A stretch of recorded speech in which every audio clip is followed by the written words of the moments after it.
Buenas tardes, espero se encuentren bien. Bienvenidos como siempre a este segundo encuentro virtual de la asignatura de Matemática 2. Hoy específicamente vamos a trabajar con la unidad 2, la cual se refiere a aplicaciones de la derivada como tal.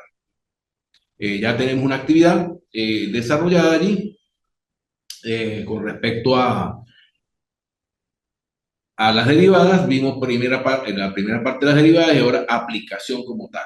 Ya esa actividad está en la plataforma, pero vamos a revisar y vamos a explicar lo que tiene que ver con esas aplicaciones de las derivadas, lo que se refiere a extremos relativos o locales, criterios de primera derivada para los extremos relativos, los valores extremos, el teorema del valor extremo, concavidad y puntos de inflexión, criterio de la segunda derivada, puntos críticos, trazado de curvas, aplicaciones de curvas de ingreso, costo y utilidades. Ese es el contenido de esa unidad 2. En este encuentro pues vamos a desarrollar lo que más podamos al respecto.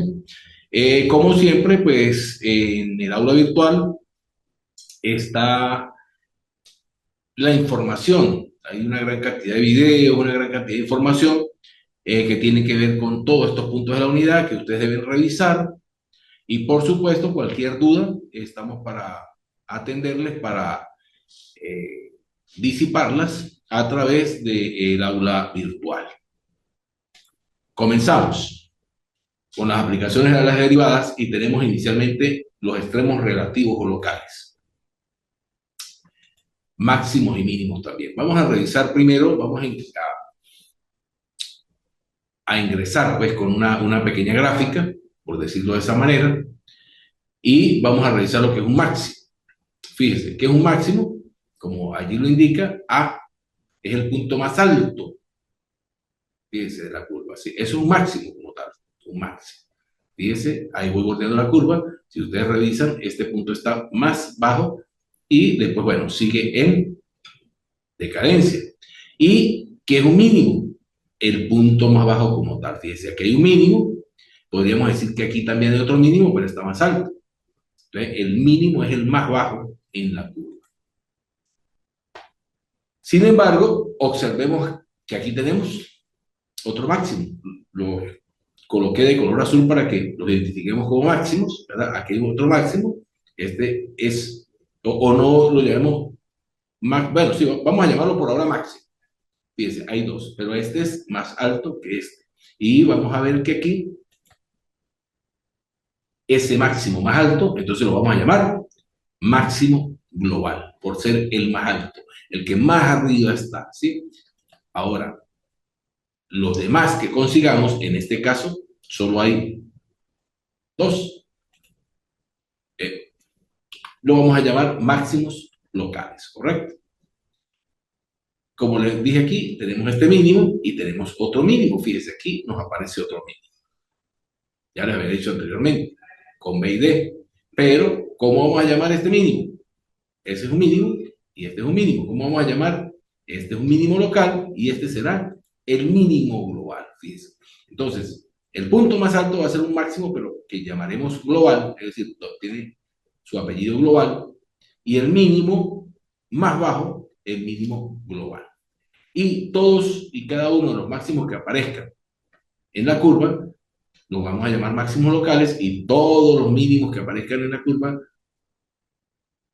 los demás van a ser mínimos locales. Revisemos otro para que veamos más. Fíjense que aquí hay un máximo, dos máximos, tres máximos, cuatro máximos en esta curva. Sin embargo, el más alto es este. Si ustedes lo revisan, el más alto, y es el que denominamos el máximo global. De igual manera, tenemos un mínimo, dos mínimos, tres mínimos. Pero el mínimo más bajo es este, fíjense, y es el mínimo global. Los demás los llamamos mínimos locales. Bueno, quiero que gráficamente quede claro lo que es un máximo y un mínimo. Para hacer una definición, sea S el dominio de F, contiene un punto C, entonces decimos que si FC La función es un valor máximo local de f si existe un intervalo AB que contiene AC, tal que la función de C es el valor máximo de f en AB que intersecta a S.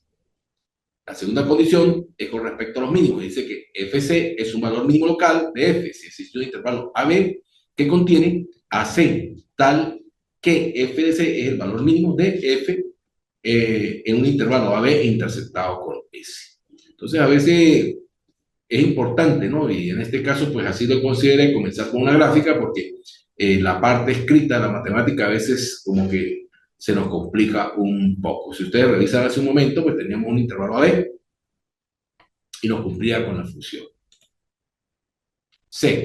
Perdón, 3. F de C es un valor extremo local. Fíjense, ahora vamos a hablar del extremo local de F, si es máximo local o mínimo local.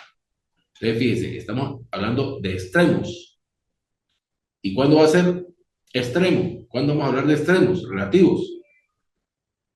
Bueno, cuando exista un extremo local o es un máximo local o un mínimo local. Bien. Criterio de la primera idea para extremos relativos. Sea f continua en un intervalo abierto A, B, que contiene el punto crítico C, tenemos que, si f' de x es mayor que 0, ¿qué es f'? Es la derivada, ¿verdad? Para toda x en AC o en el par ordenado AC, y f' de x es menor que 0 para todas x en el par ordenado CB, entonces decimos que FC es un valor máximo local en F. Si f' de x es menor que 0 para toda x en el par ordenado AC y f' es mayor que 0 para toda x en CB, entonces f de c es un valor mínimo local de f. Si ustedes observan, prácticamente las definiciones son no iguales, parecidas, pero se invierten los signos. Aquí mayor que, menor que, y aquí menor que y mayor que. Una manera como para recordarlos. Si f' de x tiene el mismo signo en ambos lados de c, entonces f de c no es un valor extremo de f. ¿Por qué nos habla del mismo signo? Porque cuando es necesario, si es menor que 0, hablamos que es menor que 0 en este segundo caso, estamos diciendo que es negativo. Y si decimos que es mayor que 0, para este caso es positivo. Por eso acá nos habla de que si tiene el mismo signo en ambos lados. Vamos a realizar la demostración analítica para este caso.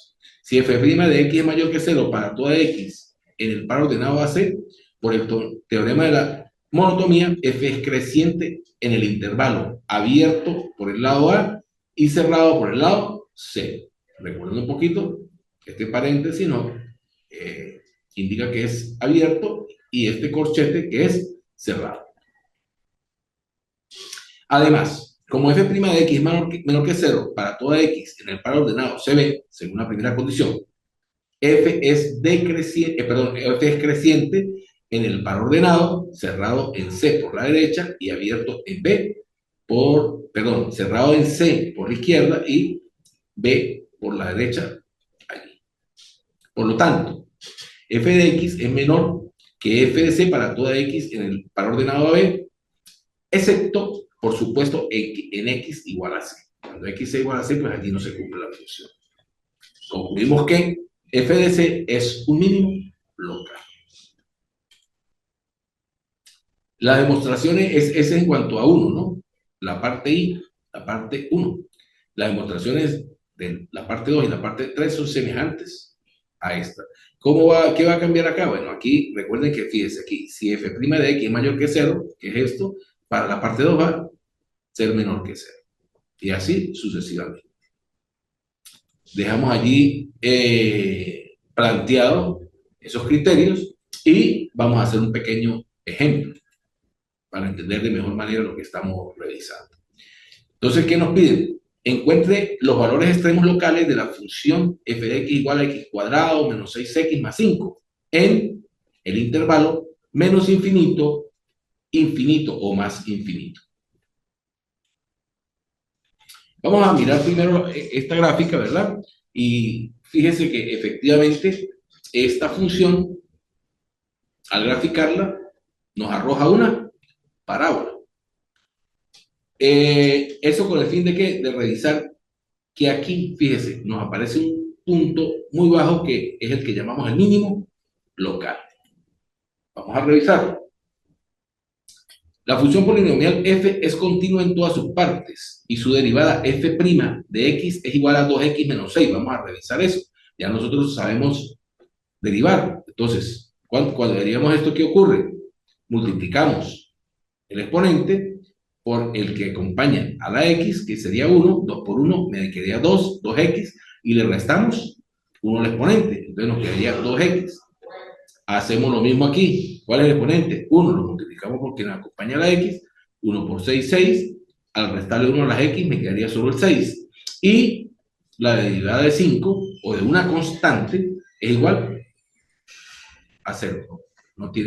Pues si es igual a 0, al sumarlo, pero va a dar lo mismo. Por lo tanto, la primera derivada de la función nos quedaría 2x menos 6.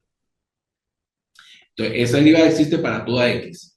Así, el único punto crítico para f es la solución única de f', x igual a 0. Esto es x igual a 3.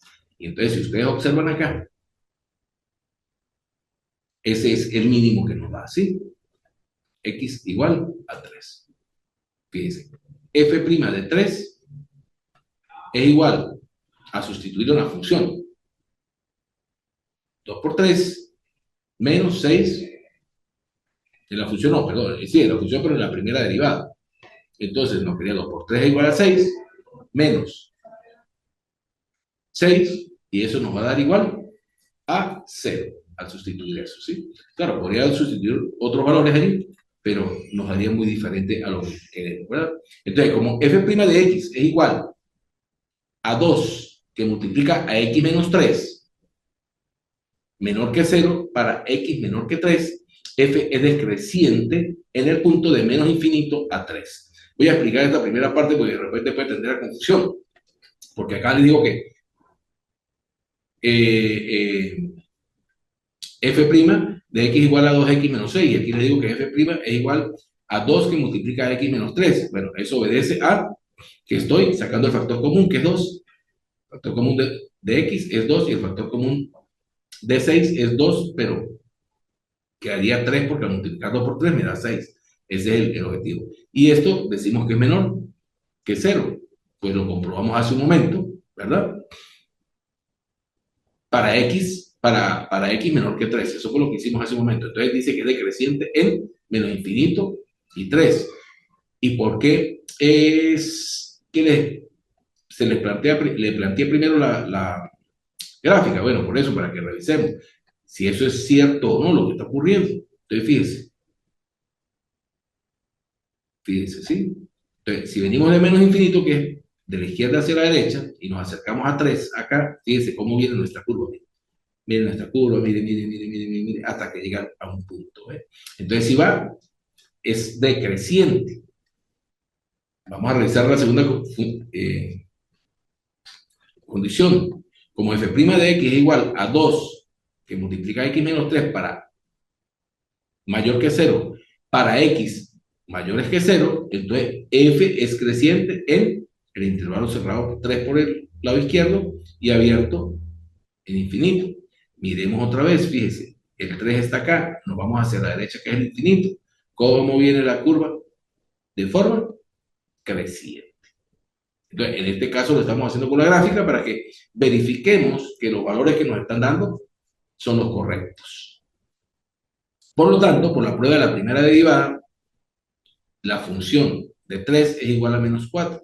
Es un valor mínimo local de f. Como 3 es el único punto crítico, no existen otros valores extremos. En la gráfica, f de 3 en realidad es el valor mínimo global. según lo que hablamos nosotros hace un momento, que el más bajo sería el global, y aquí pues no tenemos otro más. Y revisando esto, f de 3, ¿verdad? Nos dice que es igual a menos 4. 3, aquí lo tenemos, menos 4. Ese es nuestro valor mínimo. Ok. F de x igual a x al cuadrado menos 6x más 5, fíjese. Entonces, si yo resuelvo, coloco ese valor 3, 3 al cuadrado, porque sustituyo donde está x, 6 por 3 más 5, y eso nos va a dar como resultado 3 al cuadrado 9, menos 6 por 3, 18, más 5. Al resolver todo eso nos da 4. ¿Correcto? Allí es donde voy a evaluar. Fíjese que primero evaluamos la primera, sacamos la primera derivada, evaluamos los valores, 3, y luego sustituimos en nuestra función principal, o nuestra ecuación principal, y eso nos dice que es igual a menos 4. Lo verificamos con la gráfica y efectivamente nos está dando todos los valores que conseguimos, ¿correcto? Vamos ahora a los puntos críticos. Teorema del punto crítico, llamado como teorema B. Partimos de que sea f definida en un intervalo y que contiene el punto C. Si f de C es un valor extremo, entonces C de C es alguno de los siguientes. Primero, un punto frontera de I. Segundo, un punto estacionario de F, es decir, un punto en donde f' de C es igual a 0. O, finalmente, como tercero, un punto singular de F. Esto es, un punto donde f' de C no existe. Vamos a revisar ahora la demostración matemática. Y iniciamos diciendo que primero consideramos sí, el caso en donde f de C es el valor máximo de f en I. Y supongamos que C no es un punto frontera ni un punto singular. Si no es un punto frontera ni un punto singular, tiene que ser un estacionario, ¿verdad? Entonces debemos demostrar que C es un punto estacionario. Bien, ahora, como f de C es un valor máximo, f de x es menor o igual que f de C para toda x en I. ¿Esto qué quiere decir? Que f de x menos f de C tiene que ser menor que 0 necesariamente. Esa es la parte matemática, recuerden, ¿no? Por consiguiente, si x es menor que c, de modo que x menos c es menor que 0, entonces tenemos que f de x menos f de c entre x menos c va a ser siempre mayor o igual que 0. Mientras si x es mayor que c, entonces tenemos la siguiente condición. F de x menor que f de c entre x menor que c va a ser menor o igual que 0. Pero f' de c existe ya que c no es un punto singular. En consecuencia, cuando hacemos que x tienda a c por la izquierda en 1 y x tienda a c a la derecha en 2, obtenemos que f' de c es mayor o igual que 0 y f' de c es menor o igual que 0. Entonces concluimos que f' de c es igual a 0, que era lo que queríamos demostrar. En caso de que f de c es el valor mínimo, se asemeja de forma análoga a lo que estamos realizando, a la demostración anterior. En la demostración que acabamos de realizar, utilizamos el hecho de que la desigualdad menor que se preserva bajo la operación de tomar límites.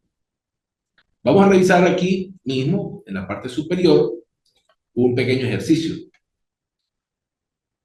Encuentre los puntos críticos que de la siguiente función, f de x igual a menos 2x al cubo más x 3x al cuadrado en el intervalo menos 1, 2. ¿Cuáles serían los puntos fronteras? Los puntos fronteras serían menos 1 medio y 2. Para resolver los puntos estacionarios, tenemos que resolver la primera derivada. Fíjense, 2x al cubo, negativo.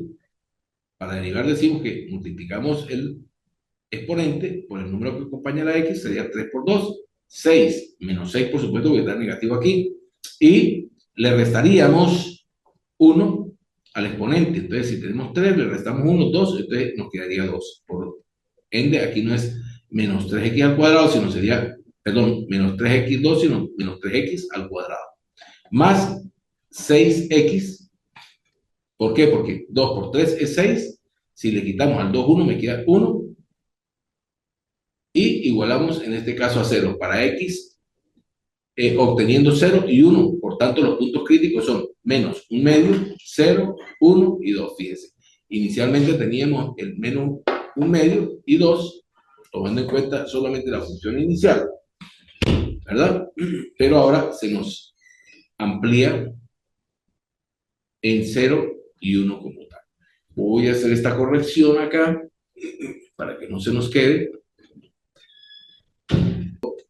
Revisamos y llegar otra vez aquí para que nos quede como debe ser, ¿sí? Al cuadrado. Bien, ahora sí nos aparece 6x al cuadrado y no 6x al cuadrado. Bien.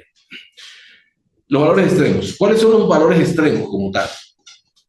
En vista de los teoremas A y B, ahora podemos establecer un procedimiento muy sencillo para determinar los valores máximos y mínimos de una función continua f en un intervalo cerrado I.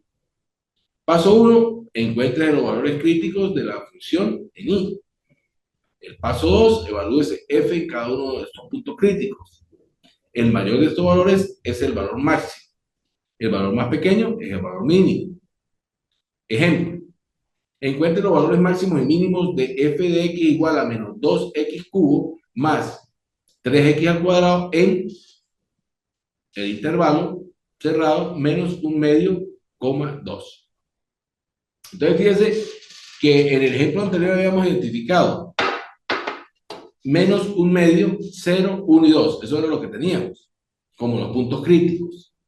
Ahora, entonces, f a la menos 1 medio es igual a 1. F a la 0 es igual a 0. F a 1 es igual a 1 y f sub 2 es igual a menos 4. Así el valor máximo es 1. Entonces se alcanza en 1 medio y en 1, fíjese. Tanto en 1 medio, en menos 1 medio como en 1, se alcanza el valor mínimo, que es menos 4. ¿Eso cómo lo vamos a ver? Bueno, sustituyendo los diferentes valores allí en la ecuación, ¿correcto? Por si acaso. Que no lo vamos a hacer por cuestiones de tiempo y porque es algo, ¿sí? Función de menos 1 medio. Si sustituimos aquí 1 medio, ¿qué debemos hacer? Sustituir en todas las partes donde aparece x por 1 medio y realizar las operaciones respectivas para que nos arroje el resultado. Eso, pues, es lo que hay que ir revisando, ¿correcto? Y esa es la parte del trabajo que debemos hacer de manera tal de ir practicando. Pues, y repito, si f es 0, por ejemplo aquí f es 0, sustituimos aquí x por 0, por ende cualquier número multiplicado por 0 o elevado al cuadrado nos va a 0, entonces nos va a dar que f de 0 es igual a 0. Si colocamos 1, fíjese, 1 al cubo es 1, 1 al cuadrado es 1, en resumen me quedaría menos 2 más 3, y menos 2 más 3 es 1. Bueno, les queda a ustedes hacer el del 2 y les queda hacer el del 1 medio para que verifiquen eso. Pero de allí sale por si acaso estamos un poco perdidos en esa situación. Entonces, fíjense que dice, según lo que vimos en la teoría, el máximo es 1, se alcanza en menos 1 medio y en 1, y el valor mínimo es menos 4, que se alcanzaría en 2. ¿Estamos claros? Menos 4 porque es un número negativo. Continuamos. Teorema del valor extremo. El teorema de existencia de los máximos y los mínimos. Si una función es continua en un intervalo cerrado AB, entonces la función debe tener un máximo y un mínimo dentro del intervalo como tal. Observe las palabras claves. Se refiere a f, donde f es la función, ¿verdad?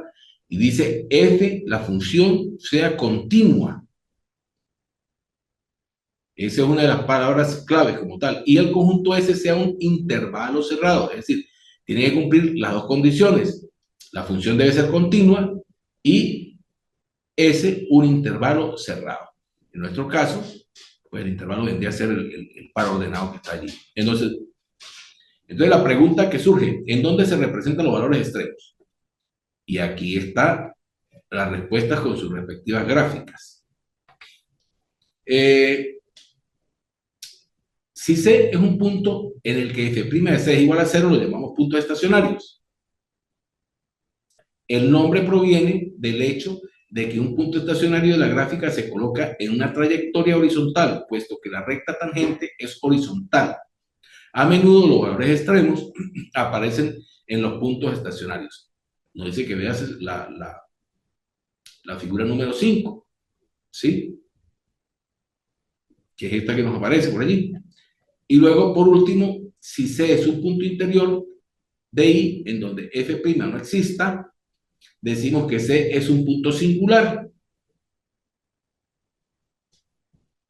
Este es un punto en donde la gráfica de f tiene una esquina, una tangente vertical o quizás un salto, o cerca del cual la gráfica oscila de manera abrupta.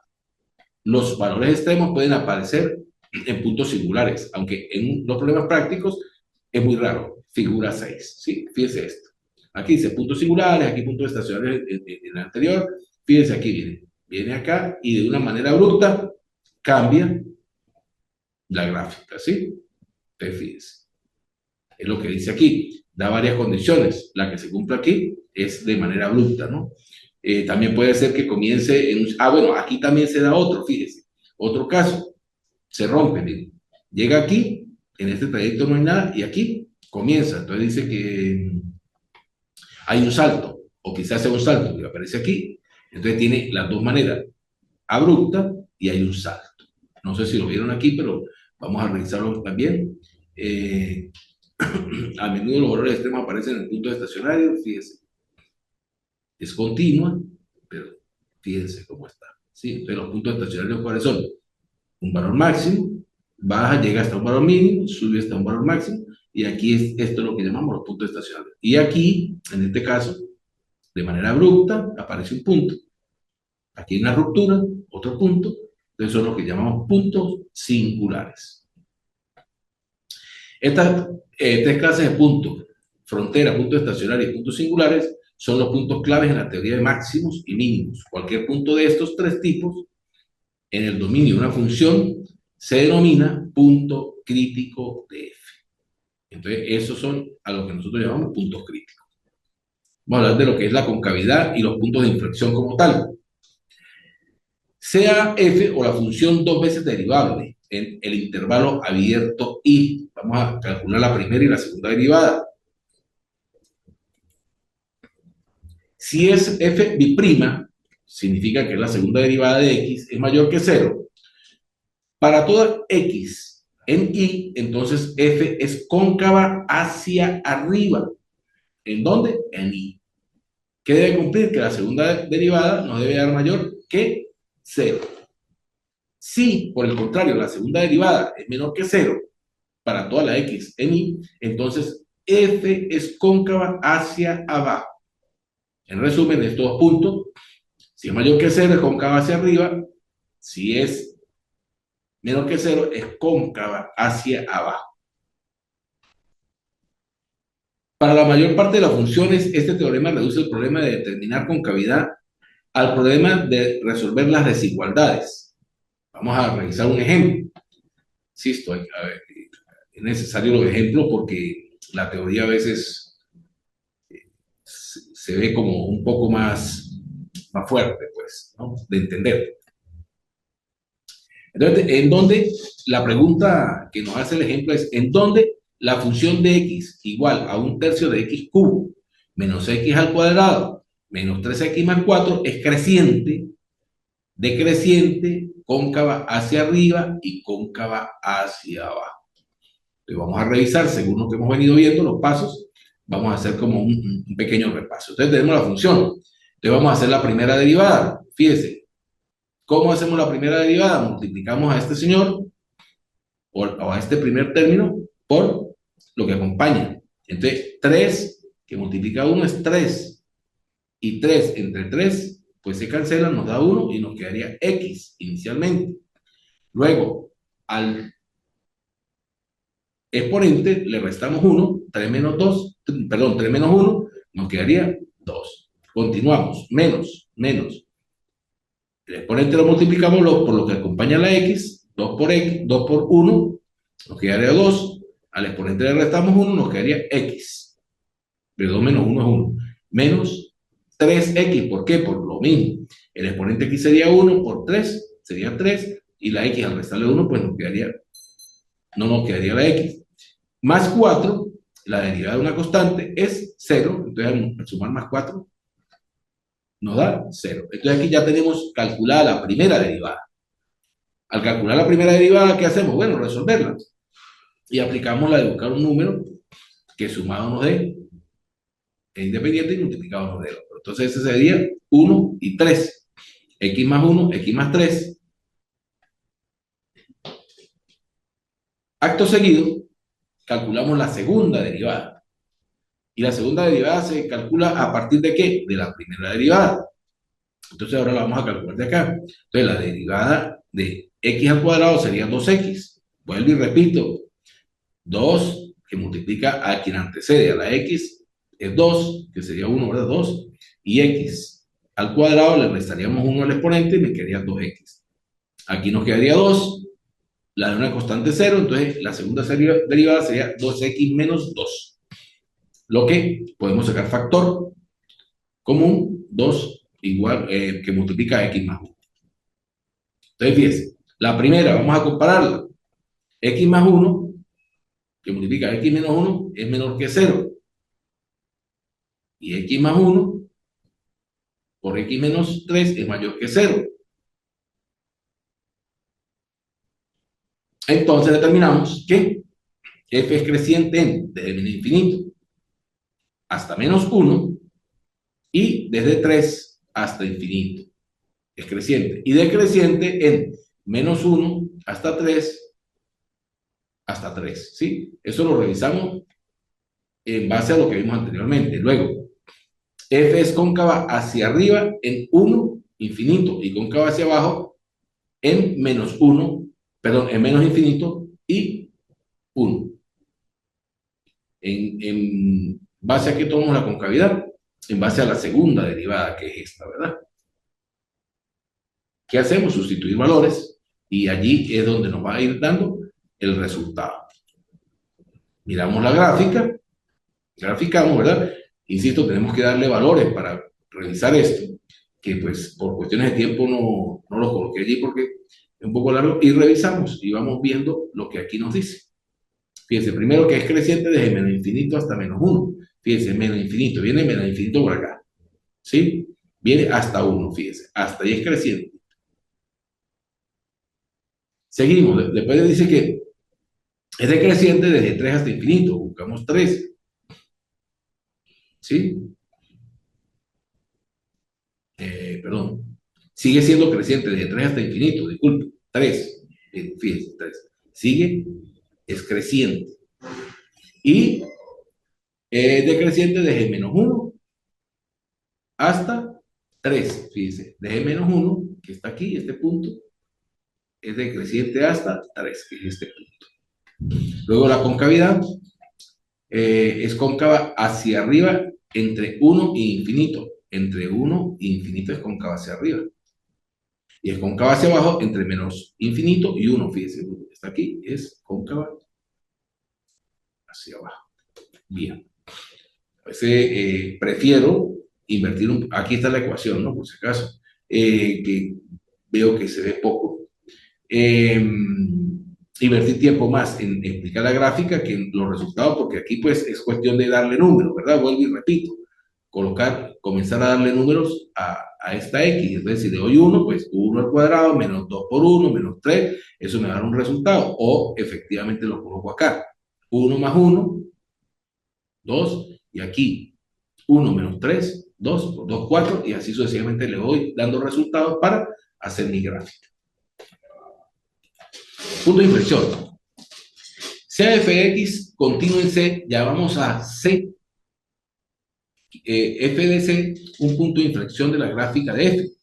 Si F es cóncava hacia arriba, a un lado de C, y cóncava hacia abajo al otro lado de C, como es el caso que tenemos anteriormente, ¿sí? Para buscar los puntos de inflexión empezamos por identificar aquellos puntos donde f b' de x es igual a 0 y donde f b' de x no exista también. Vamos a revisar este pequeño ejemplo. Encuentre todos los puntos de inflexión de la función de x igual a x a la 1/3 más 2. Revisando, fíjense que a la 1/3, entonces la derivada nos daría como resultado 1 entre 3x a la 2/3, ¿sí? Ustedes revisarán porque recuerden que aquí, ¿por qué ocurre esto? Bueno, porque me multiplica, queda en el denominador y luego en 1/3. Al restarlo, ¿verdad? Tengo que restarle 1/3 a -1, pues le resto 1, entonces se me convertiría en un número negativo, me quedaría 2/3. Y reordenando, pues me quedaría de esta manera, ¿sí? Más 2, pero la derivada de 2 siempre tenemos que es una constante, entonces es 0. Luego, si calculamos la segunda derivada, efectivamente, que es de esta, pues entonces revisamos, hacemos las relaciones, las operaciones necesarias y nos quedaría menos 2 entre 9x a la 5/3. Entonces, fíjense, la segunda derivada nunca es 0. Si ustedes en la segunda derivada le dan valores a x, ¿verdad? Nunca va a ser 0. Sin embargo, no existe en x igual a 0, que es diferente, ¿correcto? Una cosa es que sea 0 y otra cosa es que no exista. Recuerde que cuando la división entre 0 no está definida, entonces no podemos decir que nos da 0, sino que no existe. Si ustedes hacen x igual a 0, 0 elevado a cualquier cosa, multiplicar nos va a 0, entonces no existe. Recuerda cuando veíamos límites, allá por matemática 1, estaban esas indeterminaciones que hablábamos. Entonces, el punto 2,0 es un punto de inflexión, ya que f' de x es mayor que 0 para todos los x menores que 0. Y f' de x es menor que 0 para todos los valores mayores que 0. ¿Sí? Es decir, allí en ese punto x igual a 0 se produce una ruptura. Aquí está la gráfica, ¿ves? Y este es el punto de inflexión. Pero ya este es el eje Y como tal. ¿Sí? Ahí lo pueden ver representado gráficamente lo que estamos hablando. Seguimos. El criterio de la segunda derivada. Supongamos que f' y f' existen en todos los puntos de un intervalo abierto AB, que contienen a C. Y f' de C es igual a 0. Tenemos la siguiente condición. Si f' de C es menor que 0, entonces f de C es un valor máximo local de f. Si f' de C es mayor que 0, entonces es un valor mínimo local de f. Vamos a hacer la demostración. Podemos decir que como f' de C es menor que 0, f es cóncava hacia abajo cerca de C, y por lo tanto concluir que esto demuestra a la primera condición, que es I.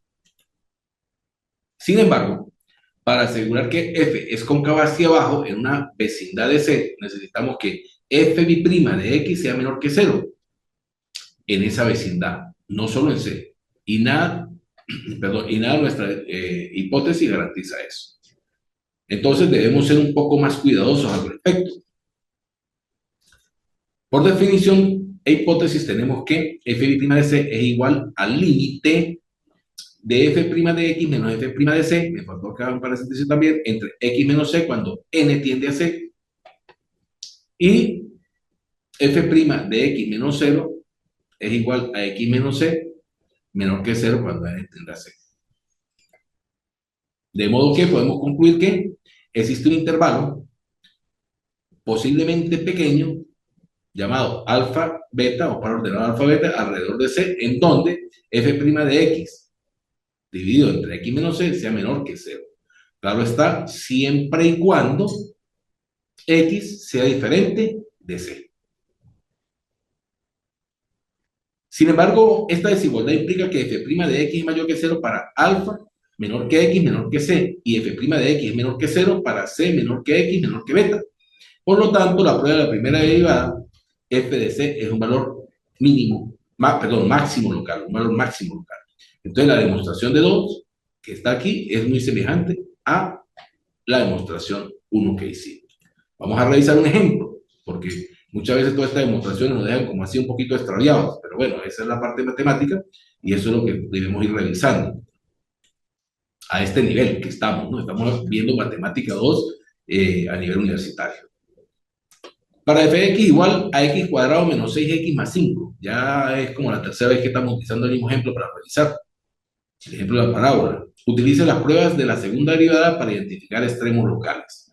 Ya me imagino que a estas alturas ustedes identifican rápidamente que esto nos da como resultado una parábola. Entonces, ¿qué es lo que nos dice? F' de x igual a 2x menos 6. F' de x es igual a 2. Esto, la primera derivada de aquí, ¿verdad? 2x menos 6 más la constante es 0. Y luego derivo esa primera derivada, media 2 y la constante es 0. Entonces, tenemos que f' de 3 es igual a 0. Y f' de 3 es mayor que 0. ¿Cómo lo resolvemos? Asignamos el valor de 3 a la función o a la primera derivada, sustituimos acá, 2 por 3, 6, menos 6, 0. Y de ahí estamos revisando que eso es así. Y en mi', pues si le colocamos aquí 3, sigue siendo ¿cuánto? Sigue siendo 2, porque no tenemos x para sustituir. Entonces ese 2 es mayor que 0. Entonces estamos concluyendo aquí que mi' de C es menor que 0, fíjese, y mi' de C es mayor que 0. ¿Estaremos cumpliendo o no estaremos cumpliendo? Entonces fíjese que dice que por tanto la prueba de la segunda derivada es un valor mínimo local. La segunda derivada, que es este, que es mayor que 0, no está cumpliendo con este caso. No está cumpliendo con este caso. Pero la primera derivada nos cumple. Insistía. Dice que debe ser, si es menor que 0, sería un máximo local. Entonces, en nuestro caso, nos cumple la segunda, que es un mínimo local. Pero es necesario pues, hacer la primera derivada. Con esto, la clase de hoy, recordando nuevamente que la actividad está allí ya, está por finalizar, vamos a abrir la segunda actividad evaluativa y deben subirla pues a tiempo para ser evaluada, ¿no? Cualquier cosa estamos en el aula virtual para disipar cualquier duda. Buenas tardes.